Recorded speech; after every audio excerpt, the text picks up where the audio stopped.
Picture your loved ones, your elderly loved ones, walking down the sidewalk hand in hand, holding on to each other, looking ahead, looking for a place to sit because they're tired and they just need to take a seat and rest for a little bit. They look up ahead, they think they see a bench. They do see a bench, that's for sure a bench. They walk up, they turn around, they sit down, and they fall straight to the concrete. They break their hips and they're rushed off to the hospital. This wasn't a bench, this was a guerrilla marketing tactic. This scenario did not happen that I know of, and I know that Nike really just wanted to encourage people to exercise. I'm sure that was the intention. But guerrilla marketing is always about the cost, the impact, and the buzz. Sometimes that can be a risk or a reward. One thing that you need to always consider is what's best for your consumers. What's the best solutions, the best environment? What's going to be the best outcome? Are you going to leave a mess behind? Are you going to cause an injury, take a life, or get bad feedback? Would You Rather campaign was launched by Snapchat, and according to the Journal of Micro Marketing, they ended up losing 4% in their sales because they didn't consider this domestic violence case was a touchy subject. Slap Rihanna or punch Chris Brown? They punched their sales into the ground. LG had a secret launch site. They wanted to hand out a free LG phone campaign. They had 3 staff members going to the launch site, and according to the BBC, it was supposed to be kept under wraps. It was supposed to be a secret, but the leak got out. People knew where they were going to launch these balloons. At the end of the balloon was tied a QR code for a free LG phone. Tons of people showed up with knives, BB guns, slingshots, and spears, so they would be almost guaranteed they would win something. Well, according to the BBC, they ended up having to pay medical expenses for consumers and their staff. Here is a marketing tactic, guerrilla marketing tactic with Fiat. Fiat wanted to launch their new Fiat 500, and they wanted to market women at a certain age group, and they were sending out anonymous letters, multiple letters to these women, and these were creepy anonymous letters. These women were feared for their lives. They thought they were being stalked. According to the Chicago Tribune, they were making police reports against these letters. Well, Fiat ended up writing one more letter, and it was an apology letter.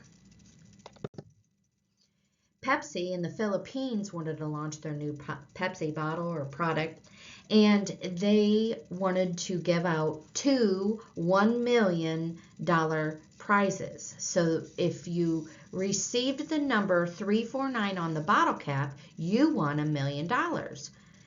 Well, they misprinted 800,000 bottle caps with the number 349.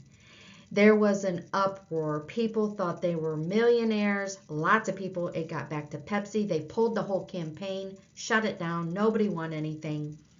And then the Filipinos started to riot. Well, during one of these riots, a 5-year-old was killed. Climbing all the way up to Mount Everest, these guru cryptocurrency people wanted to launch a new crypto. They got the coins. They wanted to dig them or bury them at the top of Mount Everest. And on the way back down, one of the climbers that escorted them ended up with snow blindness and was separated from the pack. Well, soon they found out that climber ended up dying. The next day, they still launched the coins, the new cryptocurrency. But as of today, that cryptocurrency is no longer. Guerrilla marketing always has cost, impact, and buzz. But sometimes it's the cost of an injury or medical bills or somebody's life. It could impact and change their lives forever in the bad way, and the backlash could drop your sales. So how far are you willing to take it? Guerrilla marketing isn't an absolute tactic and the best for your company. And there is definitely no product or service worth the loss of life. What seems to be a strategy may end up becoming a tragedy. Here's one more scenario that left a consumer in the hospital for 21 days in a coma, all over a pool party that they wanted to have the special effects and everybody have a great time and have that guerrilla marketing tactic where the viral videos are going to go crazy, like everybody needs to come to a Jägermeister pool party because they're so cool. Well, according to the science journal MIT, this pool party turned into a death party. They poured gallons of nitrogen into the pool, and the chemicals in the pool reacted with the nitrogen, causing this fog, which was the special effect that they wanted. But it ended up sucking all the oxygen in that fog. The oxygen was sucked right out of it, and the people in the pool couldn't breathe.